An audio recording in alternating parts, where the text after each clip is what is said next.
O senador Flávio Bolsonaro concede agora uma entrevista ao vivo, exclusiva ao Jornal da Itatiaia. O filho do ex-presidente Jair Bolsonaro conversa com a repórter Edilene Lopes, direto de Brasília. Bom dia para você, Edilene. Bom dia, Eustáquio. Bom dia, Aline. Bom dia aos nossos ouvintes. Exatamente. O senador Flávio Bolsonaro, filho do ex-presidente Jair Bolsonaro, está ao vivo conosco para uma entrevista exclusiva. Senador, muito obrigada por essa entrevista. Bom dia. Bom dia, Edilene. Bom dia a todos na Rádio Itatiaia. Grande honra estar com vocês. A gente é que agradece. Senador, em relação ao tarifaço, que é a questão mais emergente, daqui a pouco é o dia 1º de agosto, e os senadores estão numa missão nos Estados Unidos. O senhor acredita que esse tarifaço, de fato, vai ser aplicado? E a missão dos senadores, o senhor crê que vai vingar? Olha, Edilene, o insucesso e a incapacidade do governo Lula de negociar com o governo americano levam a crer que a partir de 1º de agosto nós vamos ter sim a aplicação desse tarifaço aqui no Brasil, e simplesmente o Lula parece não querer negociar, porque ele está alimentando uma discórdia, atacando o presidente Trump a todo momento. Sempre que pega o microfone, não parece um presidente da República de uma nação com a importância e o tamanho do Brasil, parece um bêbado discutindo num bar como se estivesse com um amiguinho, né? Então eu acredito que, infelizmente, isso vem acontecer, e não vejo nenhuma produtividade nessa comitiva de parlamentares que foi até os Estados Unidos. Eu compreendo a boa vontade, o gesto que eles queiram fazer para alguns segmentos que eles representam, mas simplesmente a negociação é da Casa Branca e tem que ser, né, diretamente com quem pode mudar a situação aqui no Brasil, em especial a questão da liberdade que nós abdicamos de tê-la na íntegra aqui no Brasil. O senhor acha que a negociação, então, tem que ser só com alguém da família do senhor, por exemplo, o Eduardo Bolsonaro? O senhor acha que é o único canal de negociar a suspensão do tarifaço no Brasil? Para o Brasil? Eu acho que o papel do Eduardo lá não é negociação. O que ele fez foi levar informações ao governo dos Estados Unidos sobre a realidade, de fato, do que acontece aqui, e não a que chega distorcida lá como se nós estivéssemos na democracia plena aqui no Brasil, porque nós não estamos. Então o papel do Eduardo foi esse, de levar informações ao Trump. Agora, não dá para achar que o Eduardo vai manipular o presidente Trump, né? Ele tem inputs, informações de diversos outros canais, diversas outras pessoas, e ele ouve todo mundo, informa o seu juízo de valor e toma a decisão de como é que ele vai negociar, né, em que nível ele vai negociar com cada país, como ele está fazendo com todos os outros no mundo. Então, acho que é importante dizer que hoje a Casa Branca não tem portas abertas para o Lula, porque ele próprio fecha as portas com a sua forma até de quase xingar o presidente da maior democracia do mundo. Aí fica difícil negociar, falar em nome de um país. Então o senhor acha que o Lula é o único capaz de negociar, mas ele tem que mudar de postura para isso? Mas quem tem que negociar é o governo federal, o presidente da República é ele. Não adianta ficar inventando uma desculpa de que é o Eduardo que está fechando portas, né, como o Rachad fez agora há pouco, porque claramente é a incapacidade deles de negociar. Eles têm que arrumar um bode expiatório. É o que eles tentam fazer com o Eduardo, como se acusando de impedir que o governo brasileiro negocie com o governo americano, quando obviamente ele não tem essa capacidade. É a incapacidade do atual governo que está dificultando a negociação. O Haddad, em entrevista à Itatiaia, numa entrevista que deu para mim aqui na semana passada, pediu que a família do senhor saia do caminho. Tem alguns argumentando que há um sequestro da economia do Brasil. Qual que é a resposta do senhor para isso? Olha, Gênio, o que foi sequestrado aqui no Brasil foi a nossa democracia, sequestrada por Alexandre de Moraes, principalmente, com tudo que ele vem fazendo já há alguns anos, atacando a liberdade de expressão, fazendo um cerco a parlamentares que são de direita, em especial ao Bolsonaro, e ele é que está levando o Brasil para esse caminho muito difícil de ser resgatado, e o que está acontecendo agora é os Estados Unidos sinalizando que querem nos ajudar a resgatar do cativeiro a democracia que foi colocada ali, em especial por Alexandre de Moraes. Então não dá para ele querer ficar inventando mais uma vez, né, um bode expiatório, uma desculpa que o Eduardo está inviabilizando alguma coisa, quando quem está inviabilizando a negociação toda é o próprio Lula, com as suas falas desastrosas, com a sua proximidade com ditaduras como o Irã.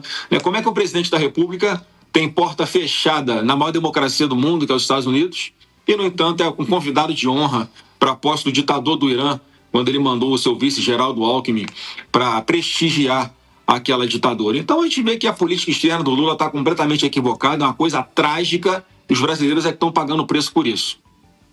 O senhor avalia que as medidas de Donald Trump são mais uma resposta à posição do BRICS, que neste ano é presidido pelo Brasil, ou são também uma questão relacionada à situação do seu pai e ao STF aqui no Brasil? O que pesa mais? Jane, para mim está muito claro que são as duas coisas, né?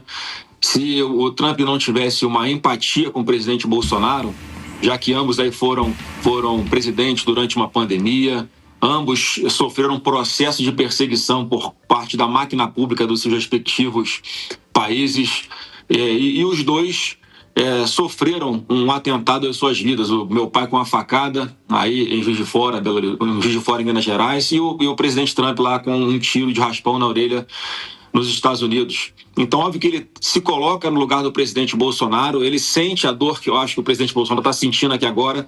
A diferença é que aqui a gente não tem a quem recorrer. Eu vou usar, Jane, Edilene, o que o ministro Zanin, enquanto advogado do Lula, falava lá atrás. Não há mais remédio eficaz para cessar violações de direitos humanos aqui no Brasil. Portanto, foi necessário ir lá fora buscar esse remédio amargo. E a forma que esse remédio está sendo medicado, aí não está no nosso controle. É o presidente Trump que vai medindo isso. E, obviamente, como eu disse, além de todas as falas desastrosas, eu acho que foi fundamental, sim, essa proposta do Lula de acabar com o dólar como sendo a moeda padrão para negociações internacionais, o que fere de morte lá os interesses americanos. Pelas informações às quais vocês têm acesso, vocês acreditam que as punições que hoje foram aplicadas aos ministros do STF possam ser estendidas a Davi Alcolumbre e Hugo Mota? O senhor avalia que a lei Magnitsky possa ser aplicada aos ministros do Supremo Tribunal Federal em relação às sanções militares ou sanções de segurança ao Brasil, como, por exemplo, desligar GPS, restrição de espaço aéreo ou de acesso aéreo para aeronaves brasileiras nos Estados Unidos? O senhor acha que isso pode avançar? Olha, eu espero que não, né? Porque seria desastroso ainda mais aqui para o nosso Brasil. Mas o presidente Trump, ele tem todas as cartas sobre a mesa, como ele fala, e dependendo de como aquele país com o qual ele está negociando ele se comporte, ele usa uma arma, né, um instrumento A, B ou C, vamos dizer assim. Mas não acredito que vai chegar num ponto, né, de ter que, essa questão de desligar GPS, muito menos algo militar. A gente não está falando disso. Hoje as guerras são muito mais comerciais. Elas são ali de pressões com relação a parceiros que o Brasil possa ter também, já que o Brasil, como eu disse, se aproxima de ditaduras. O Brasil quer preterir, quer acabar com o comércio com os Estados Unidos para substituí-lo pela China. Então tem muita coisa em jogo e mais uma vez, as punições vêm na medida do que vem na cabeça dele, não está no nosso controle. Não sou eu, não é o Eduardo Bolsonaro que está lá nos Estados Unidos e que vai falar, Trump, faz isso ou faz aquilo. Dependendo da reação que o Lula está tendo, por exemplo, aqui, ou da reação que o Alexandre de Moraes continuar tendo com relação à direita aqui no Brasil, eu não sei, sinceramente, qual é o instrumento que ele vai usar de pressão aqui. E eu falo o seguinte, a gente não tem que esperar, Edilene, chegar num ponto de ser uma Venezuela, onde as pessoas fogem de lá com fome, fogem da opressão, da perseguição. Muitas pessoas fogem a pé do seu país e atravessam aqui o Brasil, entrando lá por Pacaraima, lá em Roraima, para depois a gente lembrar que a gente tem que lutar pela nossa liberdade. Porque sem liberdade não há economia, sem liberdade não há segurança, sem liberdade não há absolutamente nada. A gente não pode esperar o Brasil chegar nesse ponto para lutar pelo nosso país. Senador, nós temos mais 5 minutinhos e eu vou fazer 2 perguntas que são compostas. Qual que é a expectativa de vocês em relação às manifestações do dia 3 e do dia 7? Está confirmada a presença do seu pai na motociata que deve acontecer na terça-feira aqui, com motociclistas que vieram participar do Moto Week que está sendo realizado aqui na capital federal? Olha, a expectativa é grande, porque já temos aí um esquenta por todo o país, em diversos lugares, pessoas fazendo buzinaços, com faixas pelas ruas, fazendo carreatas já, motociatas. E essa aqui na terça-feira, o presidente Bolsonaro, eu falei com ele anteontem, ele me disse que ainda estava combinando, mas eu acredito que hoje já deve estar tudo certo, de aproveitar esse público que está aqui no Capital Moto Week em Brasília e fazer uma grande motociata na terça-feira, na parte da tarde. E eu acho que isso demonstra para o Brasil como as pessoas têm um carinho por ele, Edilene. Ele é tão grande e como o brasileiro, ele apoia, ele se identifica com aqueles que são perseguidos injustamente, como é o caso do presidente Bolsonaro. Se nas pesquisas de hoje Bolsonaro estivesse com 3%, eu tenho certeza que o Alexandre de Moraes não estava nem ligando para ele. Mas como se as eleições fossem hoje, ele seria eleito presidente, talvez até no primeiro turno, é que usa-se a máquina pública para persegui-lo e tirá-lo da vida pública. E no dia 7 de setembro é que nós esperamos que exista um grande público, já com todas essas mobilizações feitas em todo o Brasil, nesse período até lá. O senhor acredita na reversão da inelegibilidade do seu pai ou, de fato, ele deve apresentar um outro candidato? Pode ser a Michelle, que eles estão dizendo que possivelmente possa ser uma porta-voz do seu pai, o que a princípio parece que está acontecendo com o senhor, que tem dado muitas entrevistas ultimamente. O senhor acha que o seu pai pode abençoar um dos governadores que são pretensos candidatos, que é um movimento que está acontecendo por parte desses governantes? Como é que fica para 2026 até o momento? Olha, o Lula estava preso, condenado por corrupção, um dos maiores desvios, né, de dinheiro público da nossa história, com dezenas de pessoas que fizeram delações, devolveram dinheiro e admitiram, né, todo esquema que existia durante o governo Lula. No entanto, ele foi tirado de dentro da cadeia e colocado ali para disputar a eleição. Por que é que uma pessoa honesta como o presidente Bolsonaro, isso também não pode acontecer? Ele não pode, né, caiu um lapso aqui de bom senso em algumas autoridades em Brasília, porque hoje o que o Bolsonaro tem são duas inelegibilidades, né, uma por conversar com embaixadores e outra por falar num caminhão, num carro de som do pastor Silas Malafaia, aqui em Brasília, no 7 de setembro, portanto, algo completamente esdrúxulo, descabido, em que comprova a perseguição que o Bolsonaro sofre até hoje. Então, Edilene, para mim, o candidato é o presidente Bolsonaro. Eu acredito, sim, que as coisas podem mudar. Já que a condenação dele é uma condenação política, eu acredito que mudando o cenário político, a situação dele possa se reverter. Senador, para fechar, a gente tem um minutinho. O senhor tem reunião marcada com o Alcolumbre, com o Mota? O que o senhor vai dizer nesses encontros quando o senhor encontrar com eles? E o que o senhor espera de resposta? Guilherme, vamos fazer uma reunião da nossa bancada de senadores aqui essa semana, talvez amanhã ainda, para a gente conversar, né, quais vão ser as prioridades que nós vamos estabelecer para a volta do recesso. Eu acho que o presidente Davi Alcolumbre ainda não está em Brasília, ele está viajando com a família, como eu também estava e voltei para cá para ficar perto do meu pai. Então a gente vai primeiro traçar ali qual vai ser o nosso objetivo, mas eu tenho para mim que tem alguns projetos importantes que têm que ser votados no Congresso, porque a solução para o problema da taxação de 50% não está nos Estados Unidos, está aqui no Brasil, e o Congresso pode resolver desde que não haja ameaça do Alexandre de Moraes contra o Congresso Nacional de declarar as medidas que sejam aprovadas no Congresso Nacional como inconstitucionais.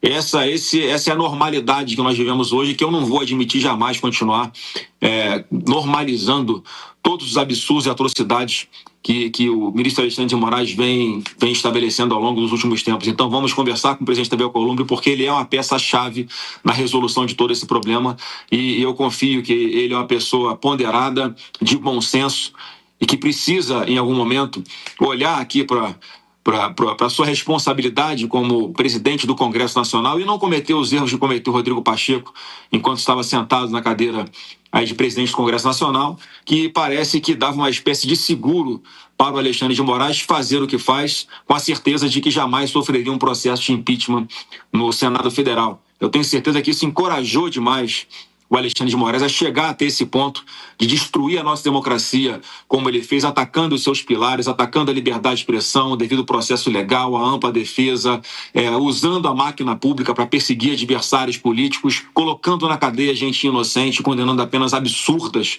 que nem traficante de drogas e estuprador é condenado nesse país. Então, eu acredito muito que o Davi Alcolumbre faça diferente. Temos 30 segundos, senador. O senhor acha que pelo andar da carruagem, o pai do senhor, o ex-presidente Jair Bolsonaro, pode chegar a ser preso? Olha, qualquer um pode ser preso. Até você hoje pode ser presa, Edilene, se você falar alguma coisa que desagrade o Alexandre de Moraes, você concorda?